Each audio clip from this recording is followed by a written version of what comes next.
Our first reading this morning, Psalm 119, verses 97 through 104, comes from the longest psalm in the Bible.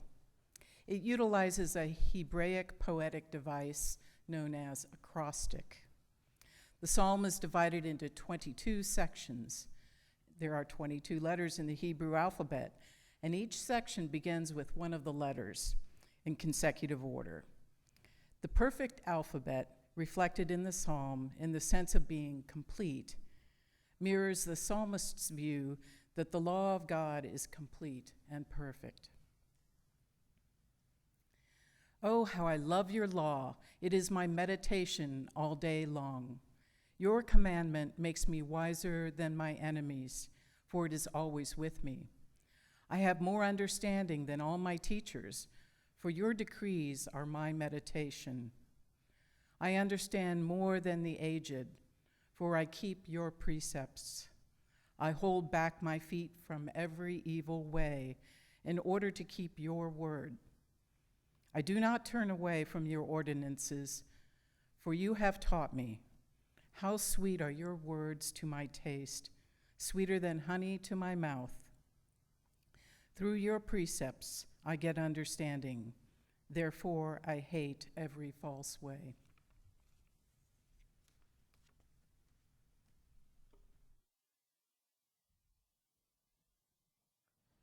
Our second lesson this morning also comes from the Hebrew Scriptures. It comes from the very first book in the Torah, the first 5 books of the Hebrew Scriptures.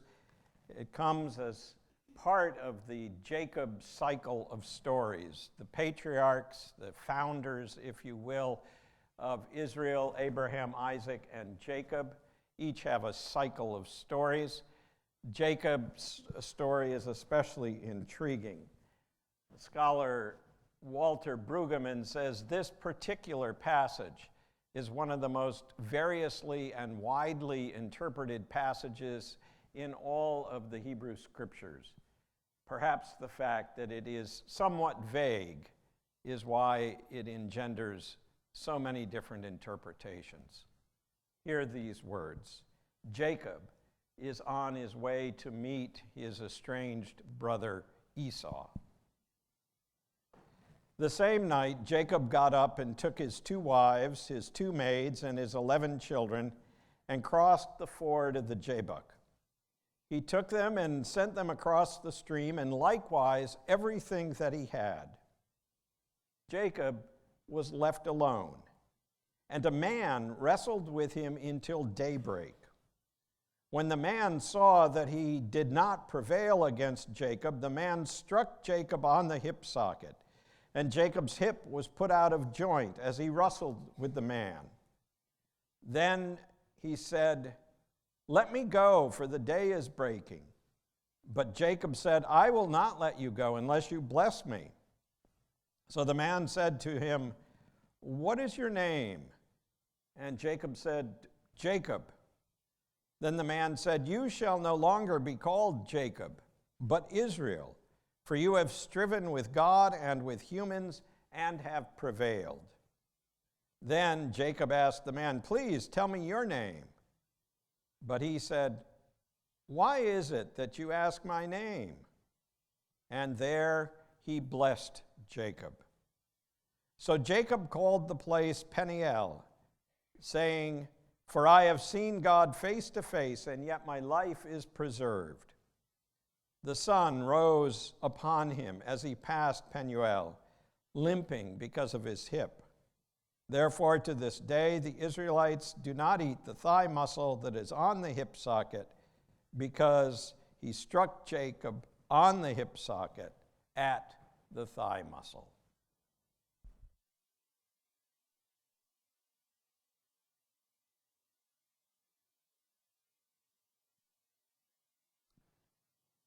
Please pray with me.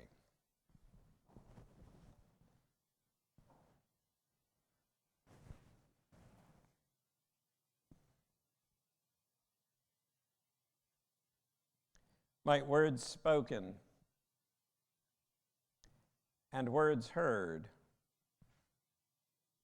and the spaces in between alleviate our fears and our concerns. Amen.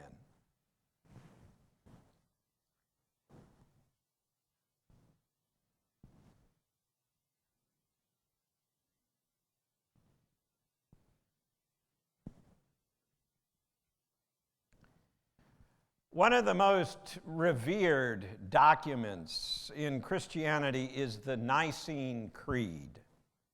Millions of Christians around the world recite it every week. I believe in one God, it begins, the Father Almighty, maker of heaven and earth. And then it continues to affirm belief in a number of articles of faith, including the Trinity, the virgin birth, resurrection, life after death, and the unity of the church. The word creed comes from the Latin word credo, and it refers to belief. The Nicene Creed is a summary of basic theological understandings shared by many, many Christians over the centuries. What many people don't know is that when it was written in the early part of the 4th century by a gathering of bishops in Nicaea, it was designed to help the newly converted emperor, Constantine, in his attempt to unify the Roman Empire. It came into existence to further the emperor's political aspirations.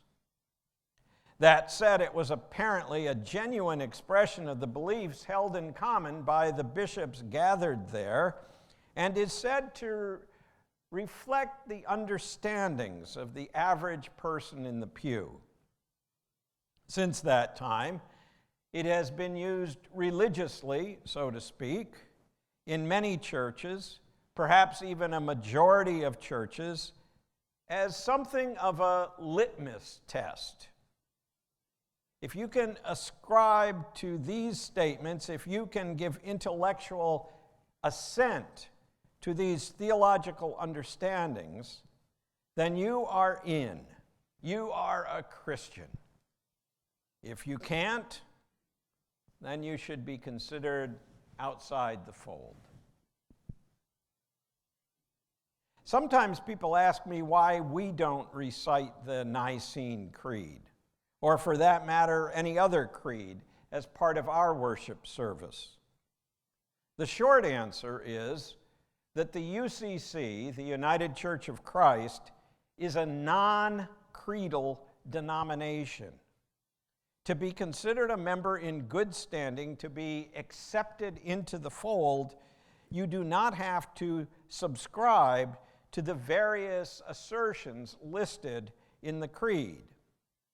Now, don't get me wrong, that doesn't believe we don't believe anything, despite what some of our critics might say, despite the fact that some folks suggest UCC stands for utterly confused Christians. Rather, it means we are open to the understanding that every individual must come to their own understandings of the faith as together we attempt to follow the way of Jesus.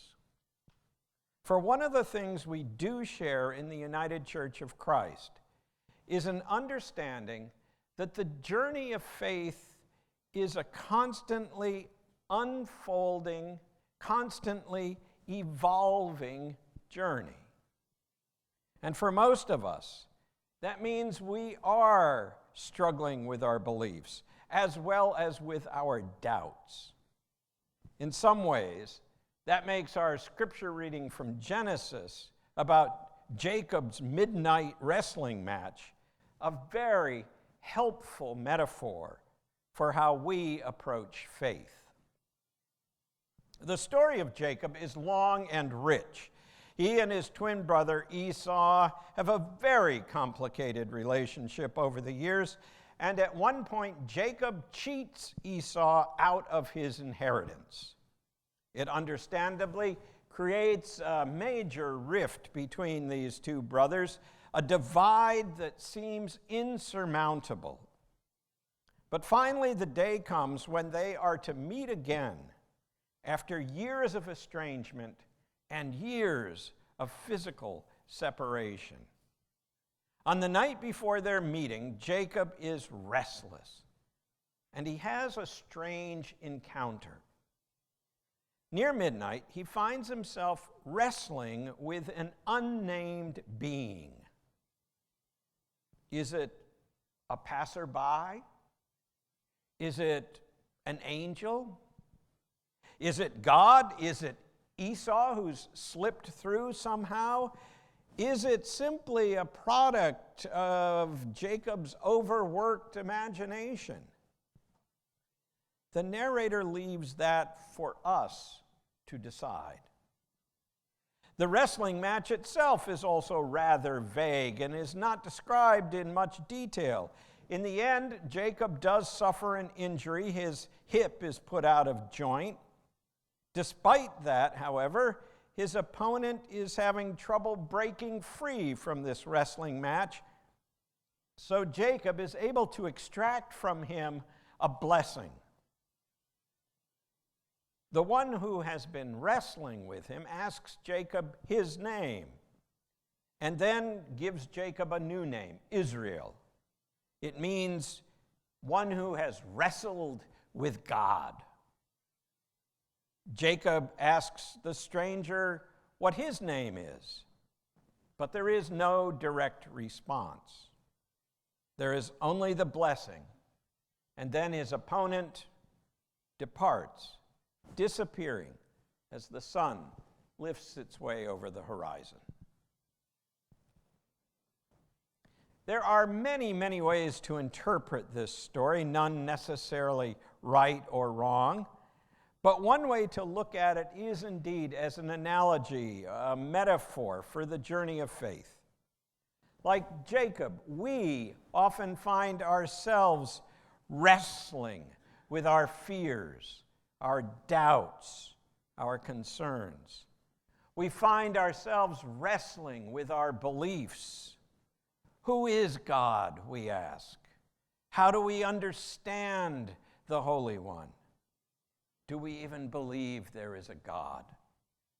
Or is God simply the result of our collective imagination, filling in our psychological need for a sense of ultimate protection? Even if we are more than willing to say God exists, we often wonder about the details, the particulars. If God exists, we ask, and God is good, why is there so much evil in the world? Why are Kurds being slaughtered in Syria? Why are so many people getting caught up in opioid addictions and dying of overdoses? Why? And the list goes on and on and on. There are those who suggest, if you will only believe, if you only have faith, then your doubts and fears will be dispelled for good.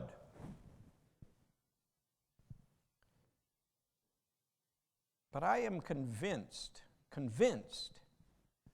that such wrestling is not only a lifetime proposition, but also, in the story of Jacob, something that can result in a real blessing, maybe even in a new identity. The late Maya Angelou, one of our nation's finest poets and a woman of deep faith, used to speak about how amazed she was when people would approach her and say that they were a Christian. When that would happen, she says, she would think to herself, already? You already got it? I'm working at it, but I don't already have it. Most of us can't just settle on a particular set of understandings and then consider the matter of faith closed.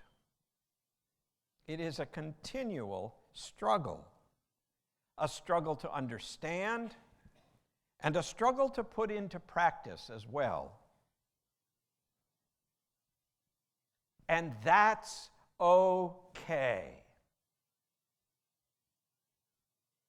That is really okay.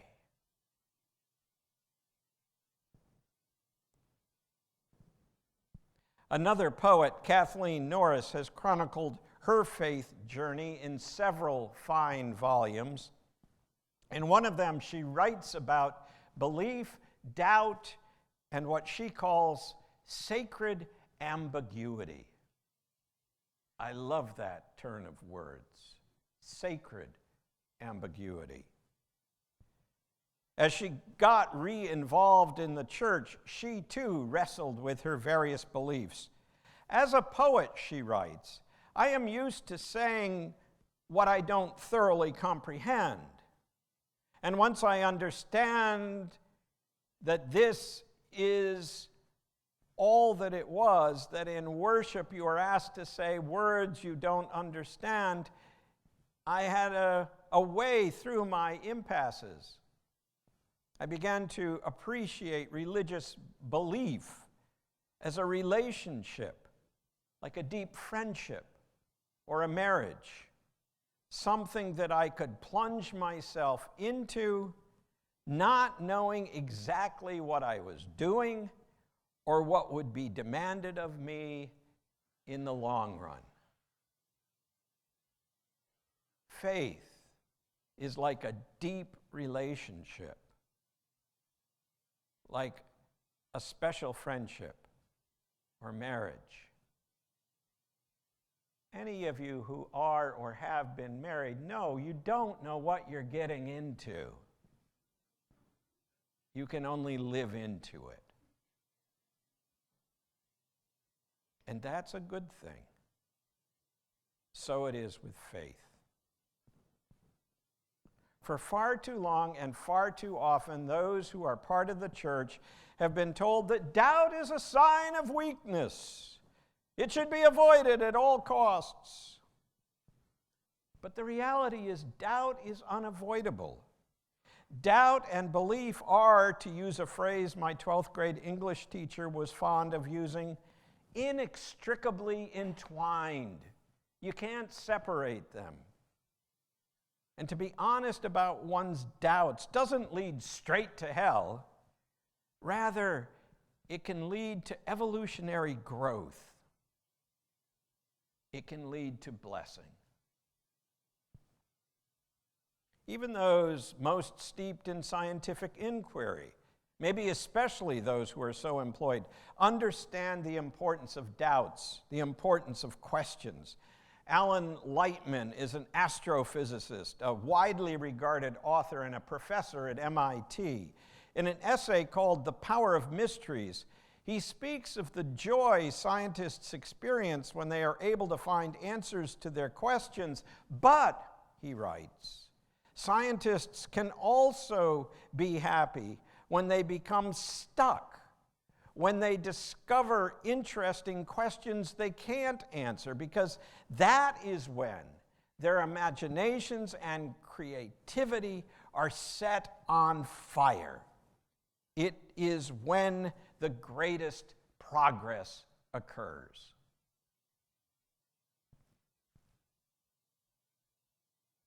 At different points in our life, we are expected to declare our beliefs. Parents do so when they have a child baptized. Young people do when they are confirmed. Pastors do when they are ordained.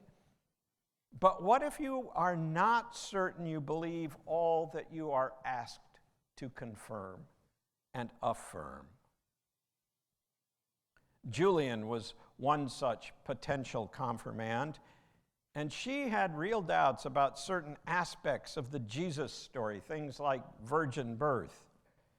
She was only 12 at the time, the average age for many confirmands. And to make things more complicated, her father was also her pastor. Not the easiest position to be in. Trust me, I know I have 3 who were in that spot. how she wondered, how could she make a promise to believe in such things when she had so many questions? Her father, fortunately, was a very wise soul who understood about wrestling with doubts and beliefs.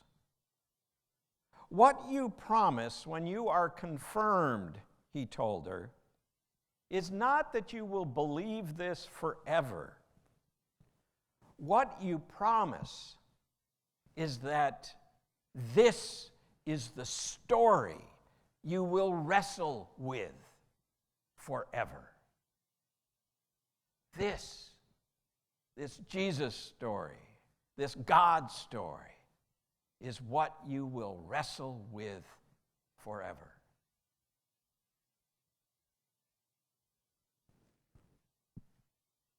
I, for one, do believe in one God, maker of heaven and earth, but frankly, I have questions about the Father Almighty part. And as for some of the other particulars, there are many times and many days when I wrestle with questions and doubts. And I know I will for the rest of my life. I mean, I have for 66 years. Why is it going to stop next year when I turn 67? But that, you see, that is something that my church tells me is not only okay, but can be a real blessing. I pray for you the blessing of evolving faith as well.